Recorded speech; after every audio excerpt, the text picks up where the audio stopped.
Avinash institute of education में आप सभी का स्वागत है। मैं हूं अविनाश मिश्रा। आज के इस वीडियो में हम लोग श्रृंगार रस के बारे में गहराई से अध्ययन करेंगे। अगर आप रस का सभी वीडियो एक साथ देखना चाहते हैं तो उसका लिंक आपको नीचे डिस्क्रिप्शन में मिल जाएगा, नहीं तो आप प्लेलिस्ट में जाकर रस का सभी वीडियो एक साथ देख सकते हैं। तो आइए लेक्चर शुरू करते हैं और समझते हैं। सबसे पहले हम लोग श्रृंगार रस का जो परिभाषा है उसके बारे में अध्ययन करेंगे। उसके बाद हम इसका उदाहरण देखेंगे। जब हम इसका उदाहरण देखेंगे तो हमें एकदम गहराई से समझ में आ जाएगा कि श्रृंगार रस होता क्या है या इसे हम कैसे पहचानें। तो आइए इसकी परिभाषा देखते हैं। जहां नायक नायिका का मतलब होता है हीरो हीरोइन, समझ में आ गया। स्त्री पुरुष, पति पत्नी, प्रेमी प्रेमिका के प्रेम का वर्णन होता है, वहां श्रृंगार रस होता है। तो श्रृंगार रस कहां पे होता है? जब किसी पंक्ति में या किसी कविता में किसी नायक या नायिका की या स्त्री या पुरुष की या पति या पत्नी की या प्रेमी या प्रेमिका का प्रेम का वर्णन किया जाता हो, तो वहां पे क्या होता है? वहां पे श्रृंगार रस होता है। समझ में आ गया? आगे समझो।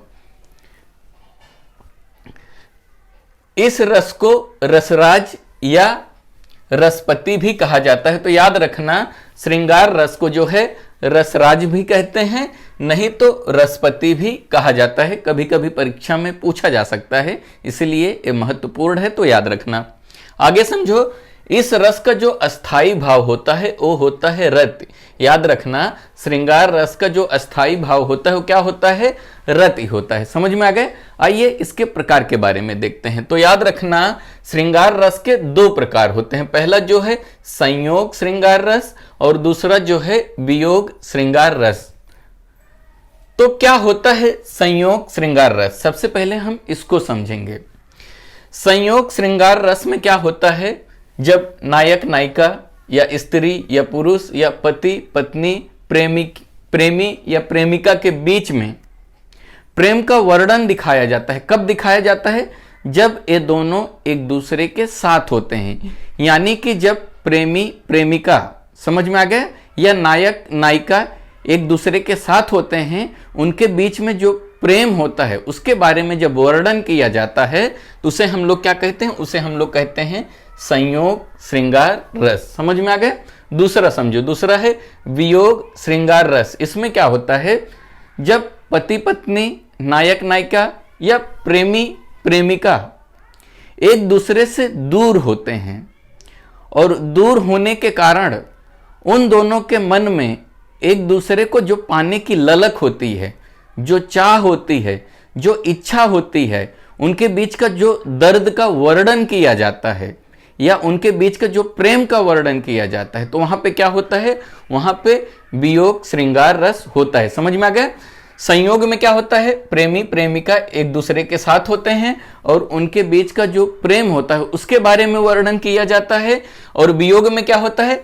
प्रेमी प्रेमिका एक दूसरे से दूर होते हैं और उनके बारे में क्या होता है? एक दूसरे के पाने की जो चाह होती है या जो पीड़ा होती है उसके बारे में वर्णन किया जाता है।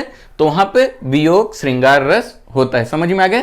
तो ये था श्रृंगार रस का दो प्रकार। आइए कुछ उदाहरण देखते हैं।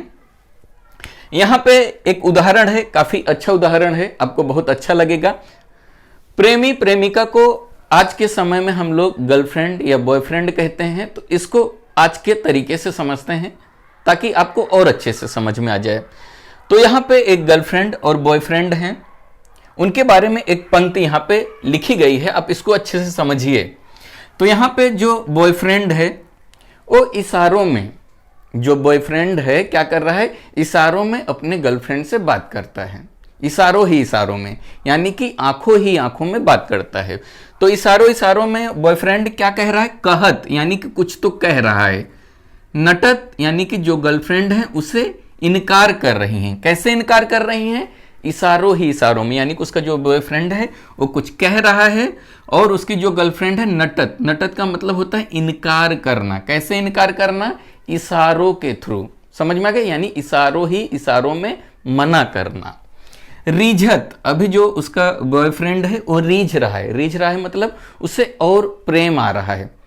जब गर्लफ्रेंड उसे मना कर रही तो उसे क्या हो रहा है, और उसको प्रेम आ रहा है, रीझ रहा है यानी कि और अधिक प्रेम आ रहा है। समझ में आ गया। खिझत, खिझत का मतलब होता है झूठा गुस्सा दिखाना। जब उसका बॉयफ्रेंड रीझ रहा है यानी कि अपना ज्यादा प्रेम दिखा रहा है, उसकी जो गर्लफ्रेंड है वो रीझ रही यानी कि झूठा गुस्सा दिखा रही अपने बॉयफ्रेंड के ऊपर। फिर मिलत, मिलत मतलब जो बॉयफ्रेंड है इशारों ही इशारों में मिलने की बात करता है। किससे? अपने गर्लफ्रेंड से मिलने की बात कहता है। कैसे कहता है? इशारों ही इशारों में कहता है। समझ में आ गया। खिलत लजियात यानी कि जो उसकी गर्लफ्रेंड है वो खिल जाती, खिल जानी यानी कि खुश हो जाना। जब उसका बॉयफ्रेंड उससे मिलने की बात करता है तो क्या हो जाती है? खुश हो जाती है। खिलत यानी कि खुश हो जाना। कैसे? उसके बाद लजियात यानी कि शर्मा के, लजियात मतलब लजाना, ला जाना यानी कि शर्म आना। तो शर्मा के क्या होती हैं?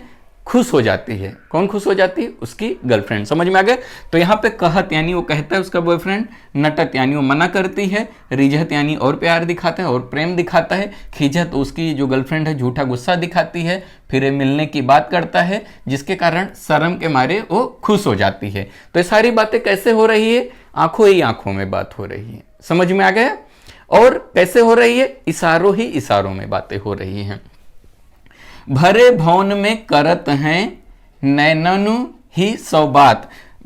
भरे भवन में यानी कि घर में सभी सदस्य होते हुए भी ये जो गर्लफ्रेंड और बॉयफ्रेंड है एक दूसरे से बात कर रहे हैं। भरे भवन, भवन का मतलब होता है घर में, करत है यानी कि एक दूसरे से बात कर रहे हैं। कैसे? नैननु, नैननु मतलब आंखों ही आंखों में, सौ बात यानी बहुत सारी बातें एक दूसरे को कैसे ही कर रहे हैं लोग? इशारों से कर रहे हैं। तो यहां पे कौन सा रस होगा? तो याद रखना ये श्रृंगार रस होगा। क्लियर हुआ।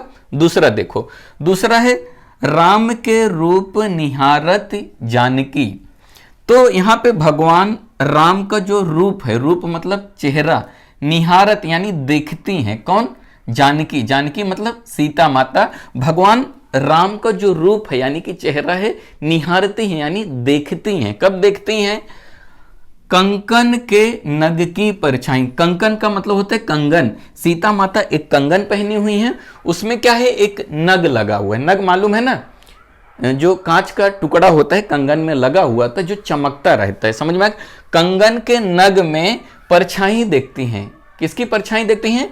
प्रभु श्री राम को। कौन देखती हैं? सीता माता, जानकी माता देखती हैं और उनके रूप को क्या करती हैं? निहारती हैं यानी देखती रहती हैं। समझ में आ गए। आगे समझो। यातय सभय सुध भूल गई यानी कि जब प्रभु श्री राम को जानकी माता कंगन के नग की उस परछाई में उनके रूप को देखती हैं तो देखने के बाद सब यानी कि सभी सुध यानी सभी लोगों को, सभी सुध यानी कि सब कुछ भूल जाती हैं प्रभु श्री राम को देखकर। समझ में आ गए। कर टेक रही पल टारत नाही। एक टक यानी लगातार उनको देख रही हैं।